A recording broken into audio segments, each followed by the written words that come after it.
আসসালামু আলাইকুম। এসএসসি 2026 ব্যাচের রিভিশন ক্লাসে সবাইকে স্বাগতম জানাচ্ছি। আজকে আমরা দেখব মৌলের ধারণা এবং রাসায়নিক গণনা, অর্থাৎ এসএসসি রসায়ন বইয়ের 6 নম্বর অধ্যায়। সাধারণত 6 নম্বর এবং 11 নম্বর এই দুইটা অধ্যায় সবার জন্য একটু কঠিন হয়।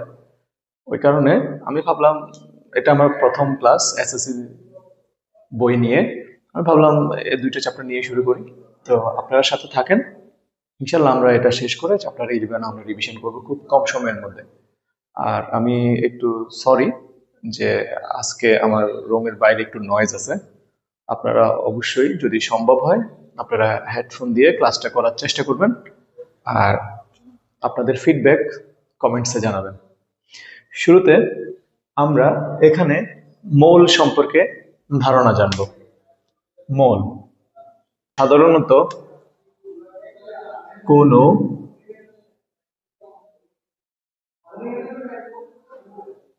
মৌল বা যৌগের বা অণুর গ্রাম পারমাণবিক ভরকে মোল বলে। আমরা এখানে দুইটা কথা লিখলাম, যে কোন মৌল বা যৌগের বা অণুর গ্রাম পারমাণবিক ভরকে আমরা মৌল বলি। এখন যদি যৌগটা হয় কোনো মৌল বলতে কারা? সোডিয়াম, পটাশিয়াম, ক্যালসিয়াম, এরা। আর যৌগ মানে কি? যৌগ হচ্ছে একাধিক মৌল মিলে যৌগ গঠন করে। তো যৌগ বলতে আমরা নরমালি বুঝবো সোডিয়াম ক্লোরাইড, পানি। আর অণু কি? অণু হচ্ছে যেমন অক্সিজেন, ফ্লোরিন, একাধিক মৌল বা একাধিক পরমাণু মিলে অণু গঠন করে। এখন এই যে মৌল কিংবা যৌগ কিংবা অণু, এদের প্রত্যেকের পারমাণবিক ভর থাকে, আণবিক ভর থাকে। এই আণবিক ভরটাকে যখন গ্রামে প্রকাশ করব, অণুর ক্ষেত্রে অণুতে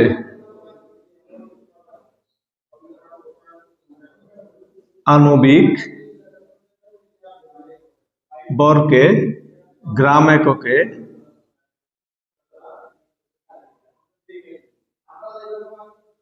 প্রকাশ করলে এটাকে আমরা বলতে পারি মোল। আর পরমাণু বা মৌলে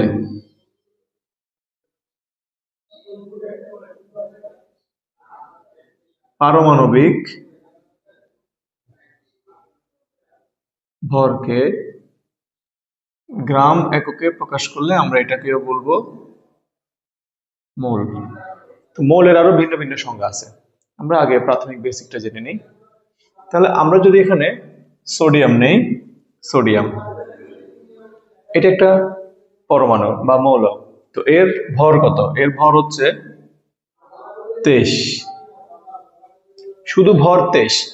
বাট আমি যখন এই 23কে 23 গ্রাম লিখে ফেলবো, তখন এটা হয়ে যাবে 1 মোল। অর্থাৎ এই 23 সমান আমরা লিখতে পারি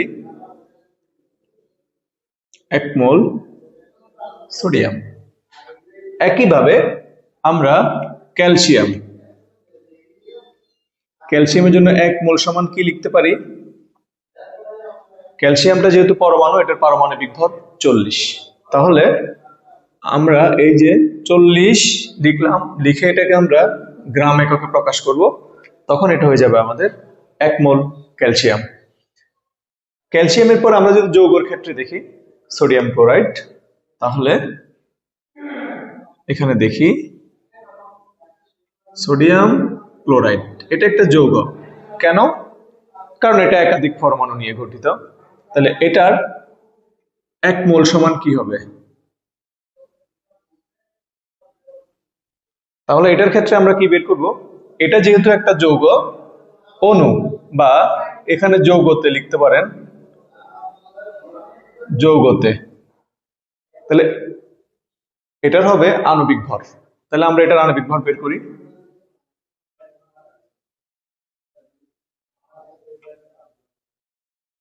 সোডিয়ামের 23, সোডিয়াম আছে একটা, ক্লোরিনের 35.5, ক্লোরিন আছে একটা, তাহলে 23,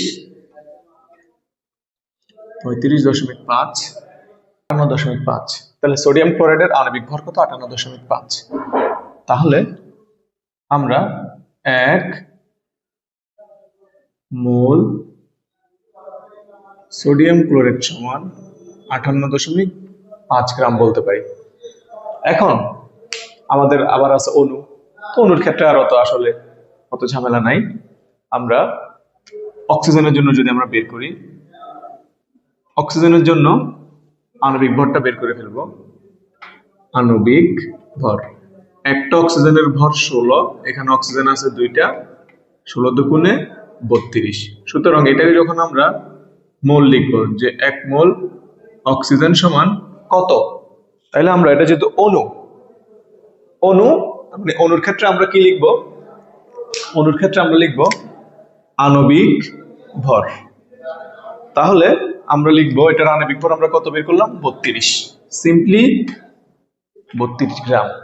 এটা হচ্ছে আমাদের মোল সংখ্যা।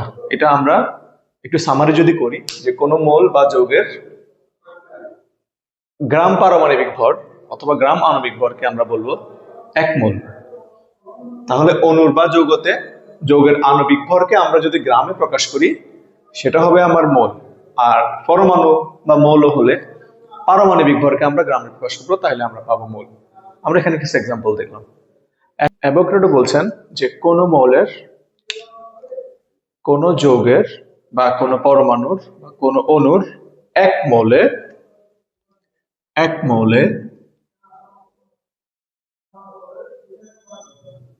6.02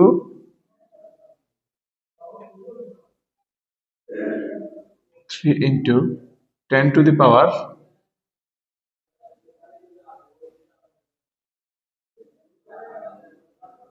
23টি অণু, পরমাণু বা আয়ন থাকে। আমরা একটু বুঝিনি।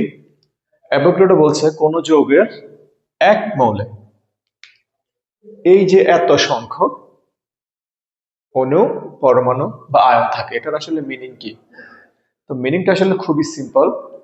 অণু বলতে আমরা বুঝি একাধিক পরমাণু যুক্ত হয়, আর পরমাণু বলতে আমরা কি বুঝি? যে কোনো একটা অণুকে ভাঙতে ভাঙতে ভাঙতে ভাঙতে ভাঙতে ভাঙতে ভাঙতে ভাঙতে ভাঙতে ভাঙতে ঠিক ওই পর্যন্ত যাওয়া, যেখানে যাওয়ার পরে এটাকে আর ভাঙানো যায় না, এখানে আর এটাকে আর কোনো খণ্ডিত করা যায় না। ওই ব্যাপারটাকে জন ডাল্টন বলছিল যে পরমাণু অবিভাজ্য, কিন্তু পরবর্তীতে দেখা গেছে না, ওইটাও বিভাজ্য, ওখানে ইলেকট্রন, প্রোটন, নিউট্রন থাকে। তাহলে আমাদের এখানে অ্যাভোগাড্রো ঠিক এই কথাটা বলছিল যে কোন মৌলের 1 মোল সমান 6.023 ইন্টু 10 টু দি পাওয়ার 23 অণু, পরমাণু বা আয়ন থাকে। যৌগটা যদি অণু হয়, তাহলে অণুতে এতটি অণু থাকে, পরমাণুতে এতটি পরমাণু, আর কোন পরমাণুতে আয়ন হলে এতটি আয়ন থাকে। আমরা একটা প্রশ্ন করি যে 1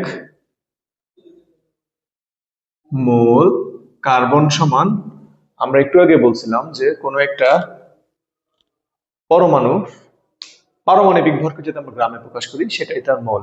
তাহলে 1 মোল কার্বন সমান আমরা বলতে পারি, কার্বনের যেহেতু একটা পরমাণুর ভর 12 গ্রাম, কার্বনের যেহেতু পারমাণবিক ভর 12 গ্রাম, তাহলে আমরা 1 মোল কার্বন সমান 12 গ্রাম বলতে পারি। তাহলে যেহেতু আমরা 1 মোল কার্বনকে 12 গ্রাম বলতে পারি, তাহলে আবার এই 1 মোল কার্বনে কতটি কার্বন পরমাণু আছে, ওই সংখ্যাটা হচ্ছে এটা। তাহলে সুতরাং আমরা বলতে পারি যে 12 গ্রাম কার্বনে পরমাণু সংখ্যা 6.02 ইন্টু 10⁻23 12 গ্রাম কার্বনে। সিম্পলি আমরা যদি পানির ক্ষেত্রে দেখি H2O, তাহলে পানির আণবিক ভর কত? 1 ইন্টু 2, অক্সিজেন 16 ইন্টু 1 সমান 2 যোগ 16 সমান 18। তাহলে 1 মোল পানি সমান কত হবে? 18 গ্রাম। তাহলে আমরা বলতে পারি যে 18 গ্রাম পানিতে অণুর সংখ্যা এতটি। এখানে একটা পার্থক্য লক্ষ্য করা যায়। আমরা এখানে বলছি পরমাণুতে পরমাণু সংখ্যা, আর এখানে বললাম অণুর সংখ্যা। কেন? কারণ কার্বন, সে একটা কার্বনের পরমাণু বা কার্বন মৌল। এই কারণে সে যেহেতু মৌল বা পরমাণু, তার ক্ষেত্রে হবে পরমাণুর সংখ্যা। কিন্তু পানি, সে কিন্তু একটা যৌগ, এই কারণে তার ক্ষেত্রে আমরা অণু। পানি একটা অণু, এই কারণে পানিতে আমরা অণুর সংখ্যা বলবো 6.02 10⁻23। যেখানে আমরা এখানে বললাম যে এক মোলে অণু থাকে, এটা হচ্ছে অণুর ক্ষেত্রে অণু থাকবে, পরমাণু বা মৌলের ক্ষেত্রে পরমাণু থাকবে, আর আয়নের ক্ষেত্রে আয়ন থাকবে। আর যে কোনো অণুর আণবিক ভর বের করার পদ্ধতি আমরা জানি। কিভাবে বের করব? যদি আমি অলরেডি এখানে দেখাইছি, আমি আরেকটু একটু দেখাই। যেমন এই কার্বন ডাই অক্সাইডের আণবিক ভর কিভাবে বের করব? আণবিক ভর সমান আমরা লিখতে পারি যে একটা কার্বনের ভর হচ্ছে 12, কার্বন আছে কয়টা? একটা। অক্সিজেনের 16, অক্সিজেন আছে কয়টা? 2টা। তাহলে এখানে আমরা বলতে পারি যে 12 যোগ 16, 16 দ্বিগুণে 32 সমান 40 44। কার্বন ডাই অক্সাইড একটা অণু, এটার আণবিক ভর 32। সুতরাং এই 1 মোল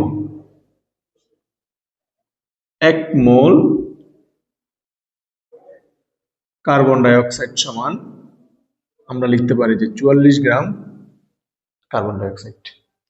আবার 1 মোল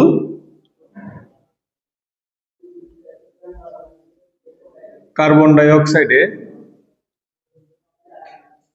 অণুর সংখ্যা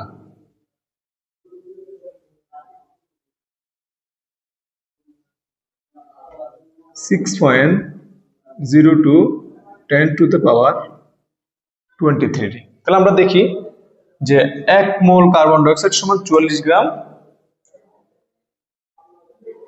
আণবিক ভরকে গ্রামে প্রকাশ করলাম।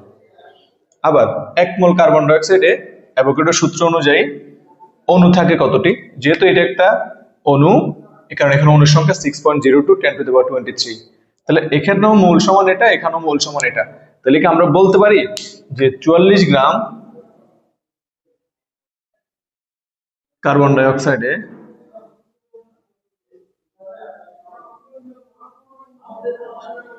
অণুর সংখ্যা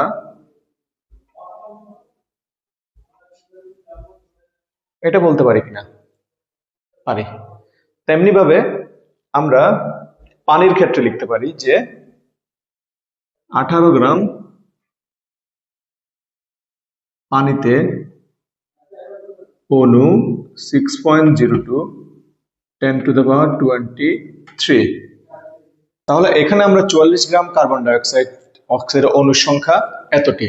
এটা থেকে কি আমরা একটা সারাংশে পৌঁছাতে পারি যে 1 মোল ঘনমৌলের 1 মোল সমান গ্রাম আণবিক ভর কিংবা গ্রাম পারমাণবিক ভর সমান অণুর ক্ষেত্রে 6.023 10⁻23টি অণু বা পরমাণুর ক্ষেত্রে 6.02 10⁻23টি পরমাণু। এটা আমরা লিখতে পারি কিনা? অবশ্যই পারি। তাহলে এই জিনিসটাই আমাদের আসলে মেইন সূত্র। আমি যদি মার্ক করে দেই, এটাই হচ্ছে আমাদের মেইন সূত্র, যে কোনো মৌল বা কোনো অণু বা কোনো যৌগের এক মোল সমান, যদি এটা অণু হয় বা যৌগ হয়, এটা আণবিক ভরকে গ্রামে প্রকাশ করলে, অথবা যদি এটা পরমাণু হয়, পারমাণবিক ভরকে গ্রামে প্রকাশ করলে 1 মোল হবে। আবার ওই 1 মোলের যদি অণু হয় বা যৌগ হয়, অণু সংখ্যা এতটি, ঠিক একই পরিমাণ পরমাণু সংখ্যা। আমরা এই সূত্র দিয়ে আমরা কিছু ম্যাথ করে ফেলবো।